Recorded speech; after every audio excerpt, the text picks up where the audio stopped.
This week on Midmo J, I'm scoping out a new place to turkey hunt and starting to work on food plots.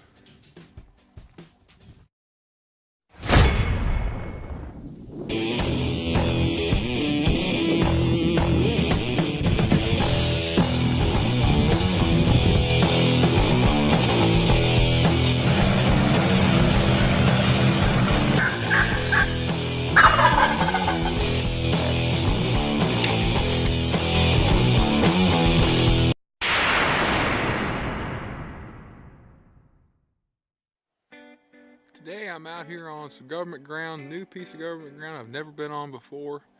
I'm scouting for turkey season.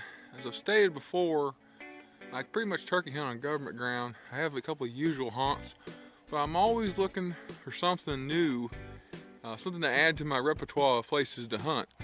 In my experience, the best places to turkey hunt, or just hunt in general, on government ground is places that other people don't want to go to, which typically means you got to get out and walk. I've already walked probably half mile back in here. I got another half mile to go to the ridge that I'm going to. It's to the south of me back this way, so I got a ways to go. This place is huge.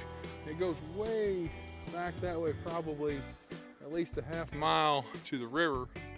Probably 3/4 of a mile back in here now. This is getting into where I want to look at.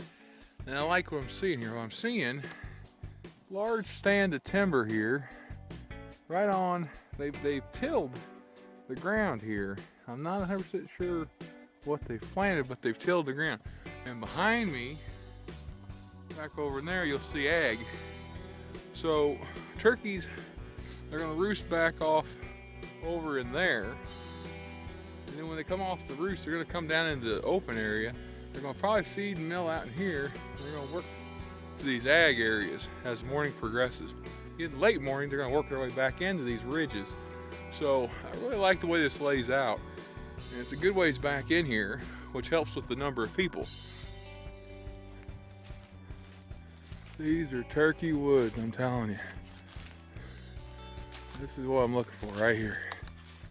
From what my father told me in stories back in the 80s, this particular area is where a lot of the turkeys that you find in Tennessee were captured in Missouri and taken down to Tennessee, and we traded them for otters. So this area is known for having a lot of turkeys. As a turkey hunter, this is kind of what you would envision as turkey heaven up in here. I'm on a big cedar ridge at the moment. I got two gnarly snags right here. One there, and one back behind it. This place is awesome. My father's told me stories about hunting a huge cedar ridge right off the river where they flood the lake. And I think I found it. I'm standing right in the middle of it. If you look, cedars all down through here. I would love to set up right back in there with a turkey coming up this hill and shoot him right in there. This is just a beautiful ridge. And in February, when there's no color, it's nice to see all the green. It's a pretty area in here. I always said I wanted to start videoing so I could document some of the views I see along the way. That's where I'm at the moment, right on the edge of the lake here. I've been calling it the river, but that's kind of force of habit. But right on the edge here, I've walked back here probably at least 1.5 miles, 2 miles. I've been walking down this ridge. I had that roosting tree was back up in there. I've been walking this ridge back in here. I'm getting ready to head back, but had to take in the view a little bit. We got some cranes and some geese flying around. It's a good day in central Missouri. It's a good February day. I'm carrying my 20 gauge today. I always carry a gun. I'm walking in the woods. You may ask why. Are you afraid of something? Well, always a good idea, in my opinion, when you're going through the woods, have either a sidearm or a firearm with you, because it isn't necessarily predators, or as is maybe a rabid coon or a possum. The biggest problem I ever run to in the woods actually was with a raccoon. So it's always a good idea to have a little bit of protection for yourself.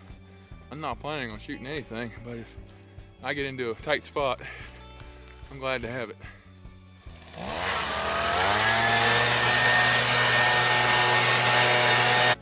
In the late fall and into early winter, I usually let the leaves go ahead and fall on the clover plot. With supplemental feed available for the deer and other plots, it doesn't really affect the herd all that much. The layer of leaves helps insulate the clover and promote a nice green lush mat in the early spring.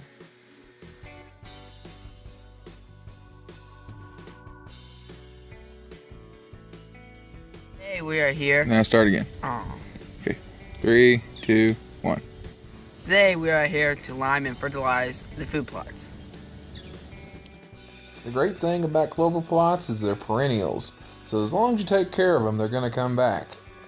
Due to how acidic the soil typically is in a forest bed, we put down 2 bags of lime and then came back with some fertilizer. This stand of clover should be very happy as it warms up. So it was good to get back out in the woods, do a little walking, and then start working on food plots again. We've also done a little bit of cold weather catfishing, with not much luck. But we got plenty of time to catch fish as the spring progresses. So I hope you'll join us along the way. But for now, as always, thanks for watching.